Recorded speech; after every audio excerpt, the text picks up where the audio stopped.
Voyons maintenant la notion de super-élément. On parle de méthode de sous-structuration. On prend une structure comme celle-ci par exemple, qui est une structure qui a été modélisée avec des éléments de type shell. C'est une peau, galbée comme on le voit. Cette structure a été décomposée en 6 zones. 1, 2, 3, 4, 5, 6. Chacune de ces zones est constituée de plusieurs éléments, comme on le voit, et chacune de ces zones sera désignée sous le terme de super-élément. Pour chacune de ces zones, on fera la différence entre les nœuds internes représentés par une croix et les nœuds situés sur la périphérie, qu'on appelle les nœuds de liaison, représentés par des petits ronds. Vous voyez effectivement que ces différentes sous-structures seront assemblées entre elles par ces nœuds de liaison. Un super-élément se comporte donc comme un élément. On pourra réaliser l'assemblage de la structure globale en assemblant les différents super-éléments. Voyons comment on va procéder. La méthode va s'organiser en 3 étapes. Voyons la première étape. La première étape va consister à considérer chacun des super-éléments l'un après l'autre. Pour chaque super-élément, on va réaliser une condensation en prenant les degrés de liberté internes, ceux qui sont associés aux petites croix, comme degrés de liberté secondaire, et en prenant les degrés de liberté de liaison, ceux qui sont sur la périphérie, comme degrés de liberté principaux. On va en déduire, comme on l'a vu précédemment, la matrice K étoile et le vecteur F étoile pour chacun des super-éléments. On aura donc ici, puisqu'il y a 6 super-éléments, 6 matrices de type K étoile et 6 vecteurs de type F étoile. Et maintenant le step numéro 2. On va assembler les super-éléments entre eux, comme on a l'habitude de le faire. Vous connaissez l'opération d'assemblage. On va le faire en considérant les matrices K étoiles de chacun des super-éléments pour réaliser la grande matrice globale associée à l'ensemble de la structure. Et on va associer aussi par assemblage les seconds membres pour obtenir le second membre global du système complet. Et ce système global, une fois qu'il sera établi, on va le résoudre. La résolution de ce système global nous donnera tous les degrés de liberté de liaison, puisqu'il nous donnera les degrés de liberté principaux, les secondaires ayant disparu. On va donc pouvoir résoudre le système à l'échelle de la structure complète pour obtenir tous les degrés de liberté de tous les nœuds de liaison. Step numéro 3. On revient à nouveau à chaque super-élément et connaissant les degrés de liberté de liaison, on va calculer pour chacun d'eux les degrés de liberté internes. C'est la 3e étape. Quel est le bénéfice que nous allons tirer d'une telle opération? Eh bien, le bénéfice est une optimisation des moyens. Effectivement, grâce à cette méthode de sous-structuration, on n'aura jamais besoin, à aucun moment, de constituer la matrice globale entière de toute la structure. Dans la première étape, on ne constituera que les matrices associées à chaque morceau. Dans la 2e étape, on va assembler, mais on aura uniquement les degrés de liberté de liaison qui apparaîtront. Et enfin, dans la 3e étape, on reviendra sur chaque morceau et on aura à l'instant T, dans la mémoire de l'ordinateur, on ne considérera que la matrice de rigidité K étoile de chaque morceau.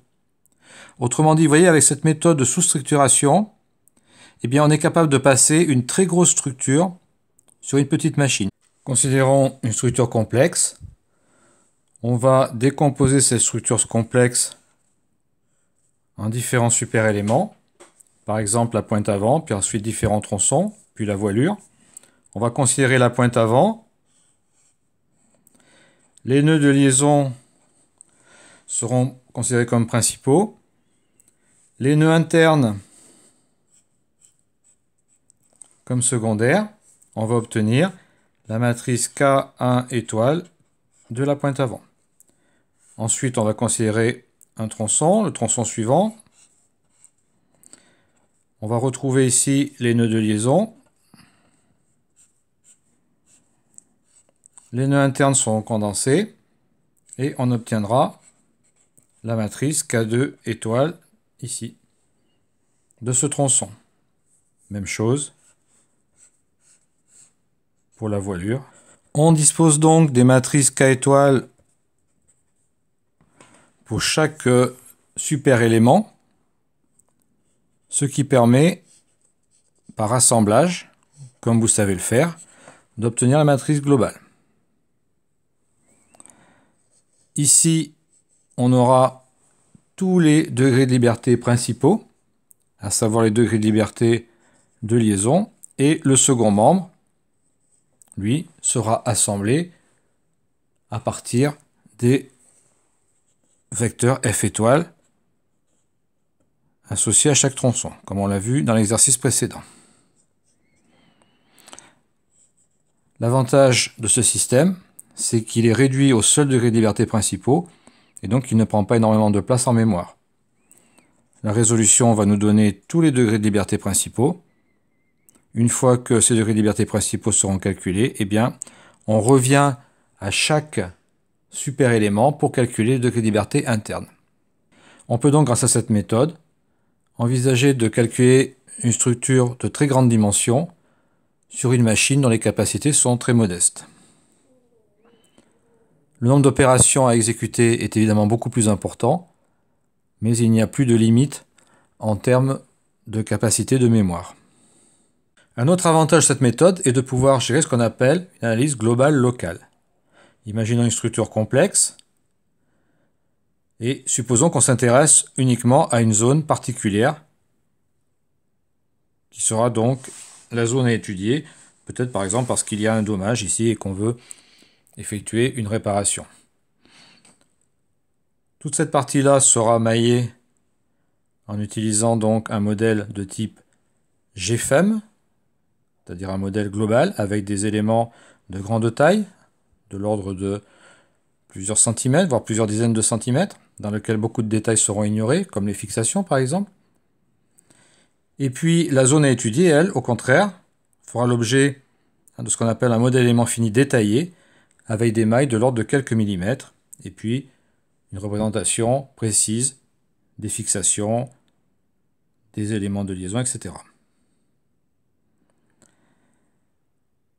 La zone globale sera considérée comme un super élément pour lequel on va considérer comme principaux les degrés de liberté de liaison du GFEM avec le DFEM. Tous les autres nœuds, tous les autres degrés de liberté seront condensés. On va donc mailler précisément la zone à étudier en considérant donc l'assemblage du modèle global. Mais dans la mémoire de l'ordinateur n'existera que la zone à étudier.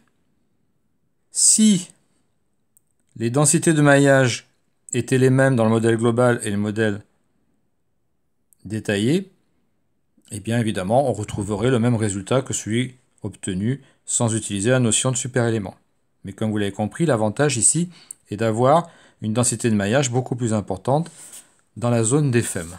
Là, évidemment, à la frontière, il n'y a pas coïncidence entre les nœuds du GFEM et les nœuds du DFEM qui, eux, sont beaucoup plus resserrés.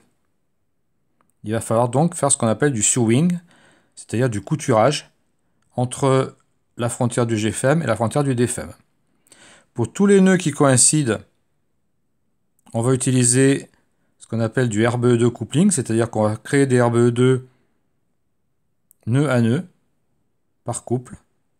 Et pour tous les nœuds intermédiaires, eh bien, on utilisera des RBE3 qui, eux, permettent de relier des nœuds sans imposer un comportement infiniment rigide. La zone DFEM sera donc traitée seule, mais grâce au super élément, eh bien, l'environnement de cette zone à étudier sera parfaitement représenté.